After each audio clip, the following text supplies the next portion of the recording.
Welcome to Cosmic Roadmap. I'm your host, Melissa Langjahr, Reiki Astro Geo Guide and best-selling author. Have you ever wondered where in the world you should be? This podcast is about bridging cultures and helping the endless wanderer find their purpose and place in the world. Hear stories from digital nomads, avid travelers, and aspiring globetrotters, and learn how they discovered where they were destined to be and build their legacy. If you're curious about astrogeography and where you're meant to be on the planet, go to cosmicroadmap.com to download your free passport to purpose. Welcome to the second season of Cosmic Roadmap. I am coming at you from Bali, Indonesia. I am your host, Melissa Langjahr. My special guest today is Karlyn Langjahr, and she's currently based in Santa Fe, New Mexico. She is a spiritual life coach, facilitator of healing, and an international best-selling author who draws upon her passion for nature and her previous career as a wildlife conservationist. Karlyn is a surrender specialist who guides high achievers and ambitious leaders to navigate the inevitable changes and uncertainties in life with more ease and grace.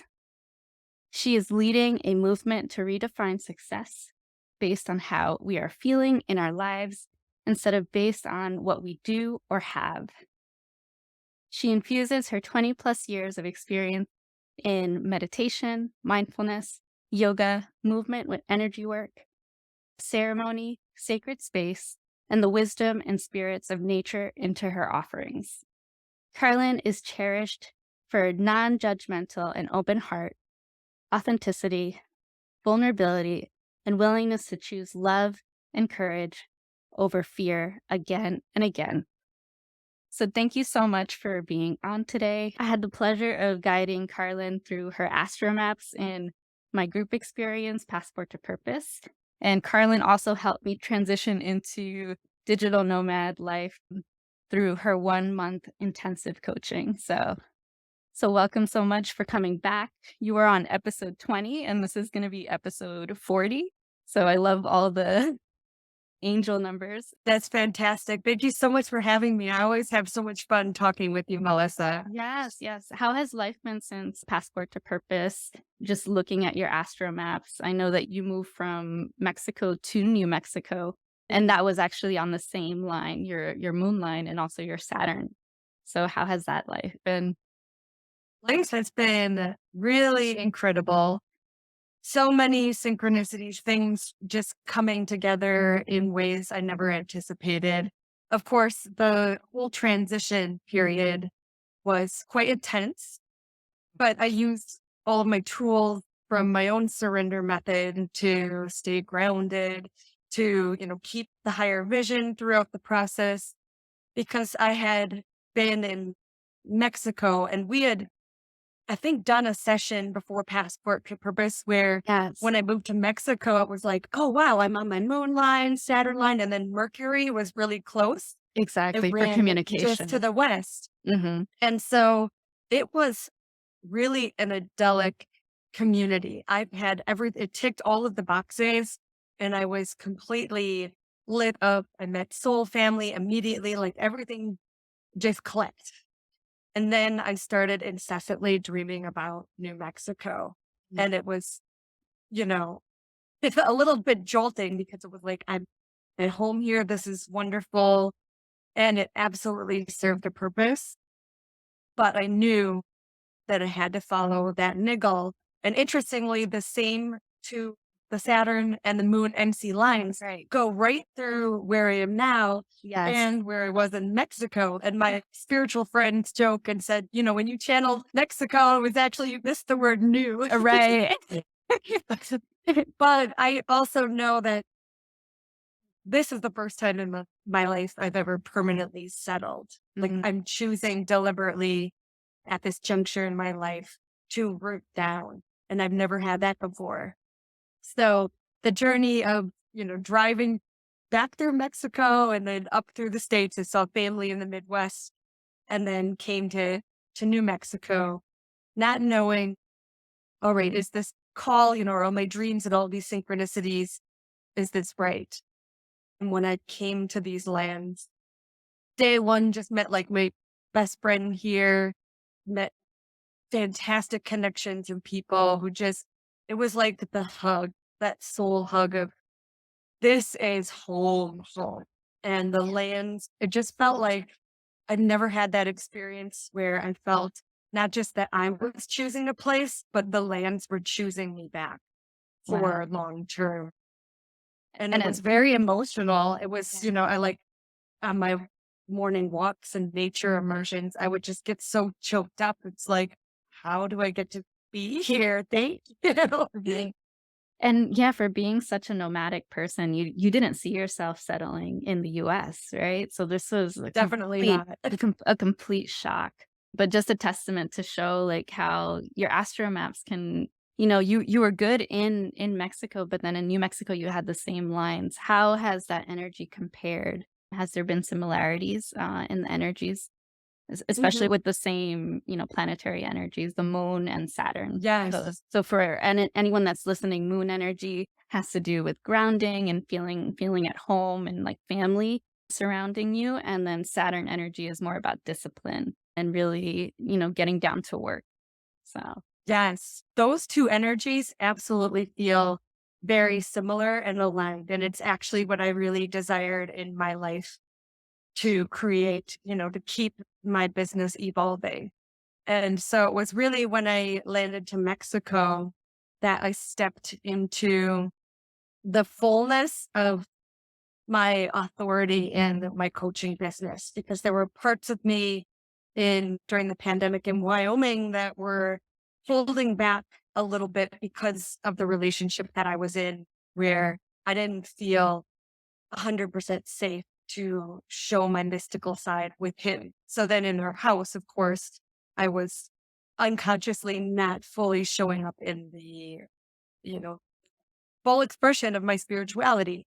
And Mexico really allowed me to do that and just embrace all the woo in myself, but also from a really, because I consider myself a very grounded, anchored into this earth experience. So I didn't want the spirituality to come from this ethereal and like detached lady mm, energy. So the energies have been fantastic. My first 6 months, because I was still paying in my house in Mexico, I was doing cat and dog and house sitting many, many times. I think I finally moved in December 1st, and that was my 23rd move in 6 months. So it wow. was quite intense, but I knew the whole time, even though it was transitioning and moving a lot, that this was home and it was my permanent home base was on its way. And how did the home that you're in, like, how did that manifest? Like, was it hard Oh my to find, or gosh. did it just appear out of nowhere? It it kind of came to me. I posted on the Santa Fe bulletin board a picture of myself, and this is who I am. If you align with my energy and know of anyone. And so my current landlords reached out, and their place just sounded dreamy. It was like everything that I had envisioned or hoped for and more. Yeah. And it's on kind of this dirt road that I didn't know how my car would handle in the winter. I have a Subaru all-wheel drive, and I'm up at 7,600 feet elevation. So it's above Santa Fe by 600 feet. Oh, wow. And we're at altitude here. So we have legitimate, snowy winters. Mhm. So when I drove out to visit the casita and their lands, they're in about 25 acres with horses, goats, chickens, turkeys, dogs, cats, my like dream, Yeah. right? The menagerie. Yes. And in forests, so we get, bobcats and mountain lions and bears and all the coyotes and, the ravens and whatnot. So they reached out to me, and when they visited, the road was totally doable. And I was like, oh, I can handle this. And even if I get snowed in a couple days each winter, I'll manage. We took a hike together on the land after visiting the house, and everything just felt this relaxation, but like a lit up relaxation. Yeah. And I got really choked up driving up the driveway through the lands, like the trees and the guides and the spirits of nature were just like, you're home, you're home. This is it. And it was just overwhelming. It was like, yes, this is home. That's amazing because we share the same line. My moon MC line happens to be, the midheaven line. It's all about future, right? Like where you're supposed to Mhm. settle.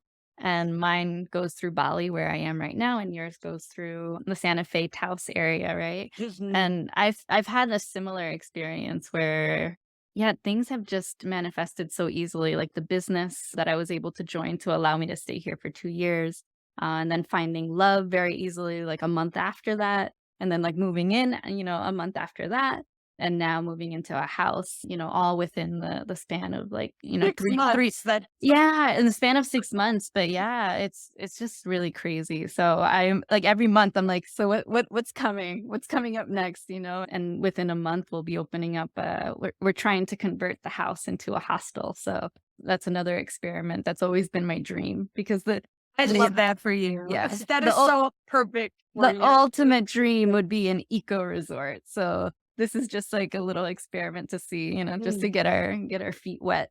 So, yeah, so I love the moon energy and how it allows you to ground because I feel like I don't wanna go anywhere else, right? Like, I just mm, wanna stay here and kinda build and spread the seeds and see what grows. So, I feel like totally. And yeah. it's so interesting that you mentioned that. So the first 6 months I was bouncing around, but it was that feeling of knowing that I'm home that really kept me going through it. And then I landed here on December 1st in my casita. And then this past weekend, I left for the first time and I went to Denver to visit my brother and sister-in-law. They just moved to Denver. And it was a jolt to my system. I was like, I don't want to be away from home. Like Denver's fine. Like I'm so grateful to see family, and I just want to be home. That was Yeah. a really good signal to you're home. Like you don't have to go anywhere. Like going somewhere is fine. But right now, it's just like I desire soaking up these beautiful, grounding, anchoring energies. Yeah, and that reminds me of when I used to go back to New Jersey, to my home in New Jersey, and I was always craving to be in Southeast Asia. So not necessarily Bali, but it might have been Malaysia or maybe going to Chinatown because I have the same moon line goes through Hong Kong. A lot of Chinatowns throughout the US usually have a lot of people from Hong Kong. So I think I tend to connect with that energy a lot. So yeah, so I always had that same feeling of like I wanna feel like I'm back at home. So even when I would come back home, I would go to Chinatown. Like I would come back from wherever, I love that. arrive in New York, and then I would immediately go to Chinatown, get my bubble tea, my favorite Mhm, noodles. So always trying to bring in some influences, to connect me mhm. back to that energy. So you were in Mexico before, made your way to New Mexico. Where do you see yourself expanding now? There's international retreats that you're, thinking of. So what Yes. what what does that look like for the future? So what feels really expansive is just rooting down here Mhm. because like a tree, we can't grow our canopy and thicken our trunk and branches if we don't have a really solid place, a root structure in place. And as I've lived all over the world from Zanzibar and Costa Rica, Panama, Philippines, Zambia, Virgin Islands, and places in the US. So I really love my international connections. I love my international family and community, but this really feels like home. And that doesn't mean I'm going to stop traveling. It just means I get to settle down and let my kind of nervous system Yeah. recuperate. So when my husband died in Zambia 3.5 years, it's been constant moving Mm. and uprooting and moving again and again. And during the course of the pandemic at the same time. And I also took a road trip in that period. So right now, I'm so comfortable to just stay put. And I know that after just several months of being here, like my creative energy and my juices are just exploding. I don't have enough time to sit down and let them come through. So I'm going to wait until later in the year Mhm. to plan my first international retreat, which will take place down in Mexico where I was around this death and rebirth energy. So it'll be a death rebirth retreat and on the water because I'm also an ocean girl from my Yeah. background in coral reef conservation and now living in the mountains and high steps, which I also love. So it'll be around Halloween, Dia de los Muertos, and Yeah. I'm a Scorpio stellium. So, I'll then ring in my birthday after the It retreat down there. exactly. And then I'm really hoping I don't have a theme yet, but next winter, approximately a year from now, doing a retreat back in Africa. Mhm. And what's coming through is really deepening my work with guides and ancestors of the land. And one of my favorite places in Africa is that I envision for a retreat would be Namibia because you get the desert, you get the national park with all of the iconic wildlife that people think of elephants, rhinos, giraffes, and whatnot. And then you also get the ocean. And very few Right. people really go to the Eastern Atlantic. And there are fur seal colonies, there's penguins.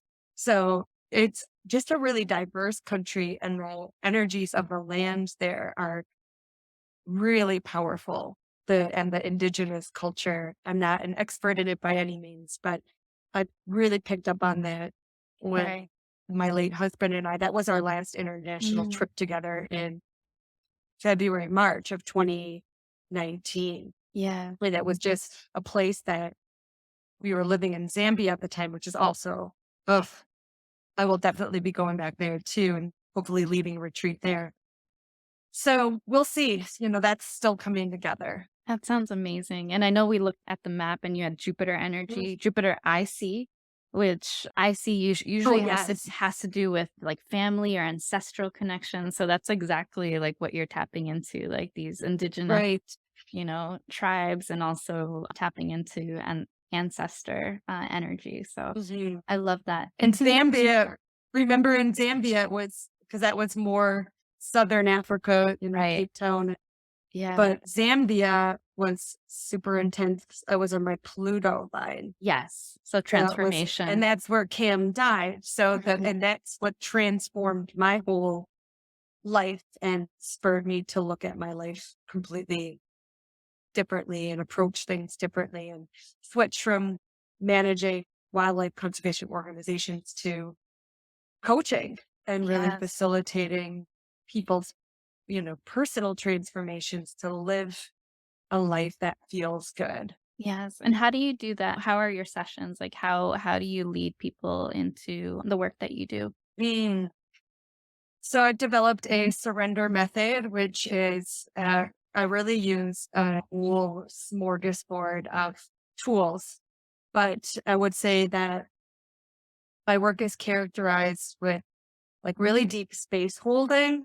And I know that sounds very generic, but certain things you can expect from me is just to be really seen and heard and allow things, whether it's thoughts, feelings.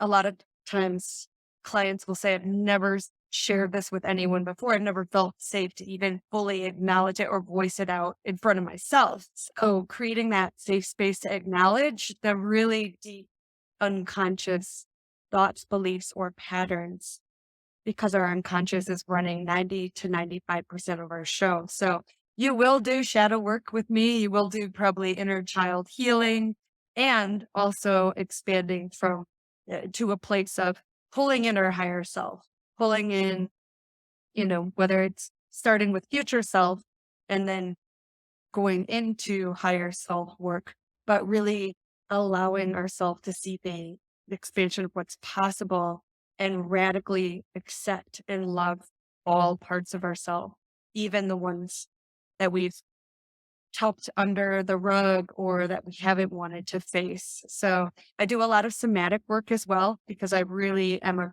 firm believer and proponent of moving our stories, moving our traumas out of our body. We can't do that just through talking and the mental exercise. We have to have physical release. And that has been a game changer for me. And then probably if you're drawn to my world, you're probably also an animal person on some level or nature lover. So really cultivating our connection with nature. And that could include animals, domestic or wild, because that's how, from a little girl, I would connect to myself. And it was a very unconscious process. But as I've gone through my own self growth, evolution, that's the one thing that keeps coming back to me is working with land, working with animal and plant allies. Exactly, and you do work with animal spirits, right? I know that you mentioned grid working for guide. Exactly is that? Oh, that's a little bit more subtle. And it's kind of nebulous to explain, but basically it's kind of one of those indirect things. It's not like if you come with me, you're going to do grid Yeah. working, but it's just part of my own Something that sole you purpose do, for being yeah. here of helping load. You've been so nomadic too, right? Where you're Right. moving with that Hmm. energy throughout the world. Absolutely. That wasn't like planned. It just happened. I'd actually always been open to settling down in any of those places that I lived, and it just never happened. And even though I'm quote unquote settling down, I know that traveling and visiting places for personal and spiritual sacred reasons is very much still a part of my mission. I'm excited to be doing that though from a much more grounded place. Exactly. And yeah, I did your intensive for 1 month, and I was transitioning from my career as an engineer for 13 years to digital nomad life. So definitely work with Carlin. It helped me to work through my limiting beliefs of, you know, can I leave my job? Am I going to be able to support myself? So it definitely helped me through that transition. It was a huge, yeah, because I had to grieve that identity of, right? Absolutely. Yeah, And I of think being this. sometimes Mhm. sometimes we think as we quote unquote release past versions of ourselves, and even the aspects of ourselves that maybe are undesirable. Like say we've been too much in our ego mind and really built our success from a place of stress or anxiety or go, go, go energy. And sometimes we think, well, that got me to where I'm at. So we see the benefits of that, even though we know that's not how we want to live anymore. And I think a lot of clients have said, well, I don't want to just completely ditch and bypass that part of who I was that got me to where I am. I'm afraid of having to just, kill that. And in the spiritual world, we also hear like ego death. And I'm so not about ego death because I really believe that befriending our ego and learning to work with and appreciate how it's kept us safe. It has allowed us to survive.